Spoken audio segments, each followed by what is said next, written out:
we actually moved when I was 11, I think. Mm-hmm. We moved to Hove, which this is before it was Brighton and Hove. It's sort of this separation, and yeah, that meant it coincided with starting high school. Mm-hmm.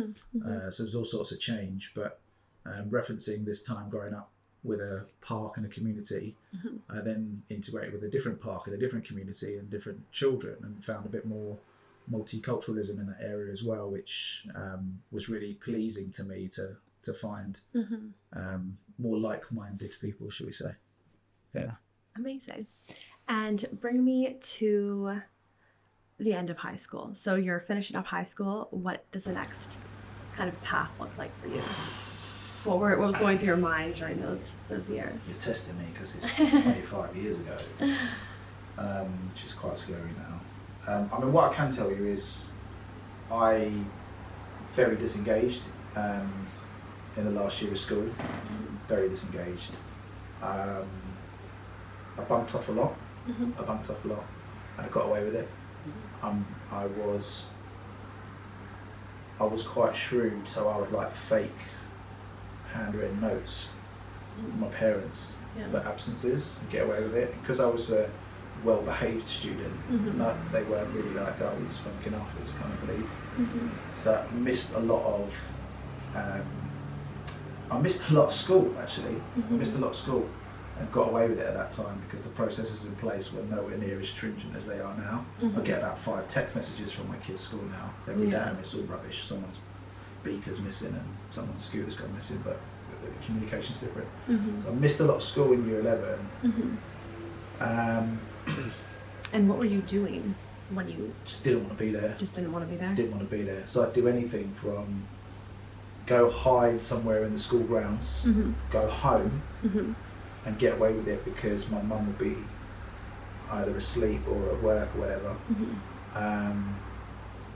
or go and play basket. I'd do all sorts just to not be there. So coming to the end of school, when you're doing your GCSEs, actually the school wouldn't sit me for a couple of GCSEs because they said you'd missed too many, your absence was too much, so we're not sitting you for these exams, because the school has to pay for your entry for each exam. So that was a little bit of a blow, because you're like, oh shit, now mum and dad are going to know what I've been doing. And what happened? What did you do? I sat the exams without doing any real sort of dedicated studies. I sort of coasted through what I needed to coast through. Got a few passes. I probably ended up with more E's than a drug dealer, but to be honest, I can't even remember what the results were. That's how insignificant the whole GCSE thing is to me. Like, it means nothing. It means absolutely nothing. And I'm probably like, my story is a bit of a testament to the fact that GCSEs mean absolutely fuck all as far as I'm concerned. Like, so I left school with no maths GCSE as an example, and the condition for me going to college was that I had to take a maths GCSE again whilst at college. I did exactly the same thing when I was at college. I never turned up for the maths lessons. So. And did you get your maths GCSE? Well, I never sat the exam, so I've never done it. Man. I've never done it. So I've managed to get through 2 or 3 years of college again without kind of falling under the radar about this condition that you must you must adhere to. And same thing with university. Got into university. Oh, you need to have a maths GCSE. I haven't got one.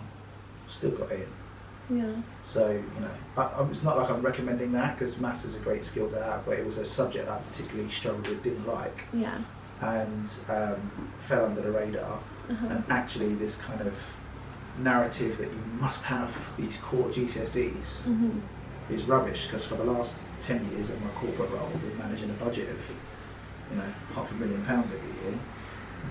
What maths GCSE, and at that age, I left school at 15. At that age, to understand what you would need certain qualifications for isn't you're just not mature enough to understand any of it. Like I didn't know what I wanted to do, so and I didn't know what opportunities might come up where I might need them. So it was a real kind of, let me just like bumble through it and go on to the next thing. And I think if I hadn't had the pressure from parents, or not just pressure but guidance to go to college, I wouldn't have gone. I just didn't like education, so sort of half-heartedly agreed to go to college. And yeah, interestingly, I found a couple of subjects there that I was engaged with. So I did sociology and really enjoyed it, and I did communication studies and I really enjoyed it. And because they weren't available as GCSEs, I was actually starting to go, actually there are some parts of education I do like. Yeah. These are kind of, from looking now outside of those core subjects, there are things that I am good at and enjoy that I've come out with some good grades. So sort of reignited a bit of confidence in me that, okay, you can do it, you can do education.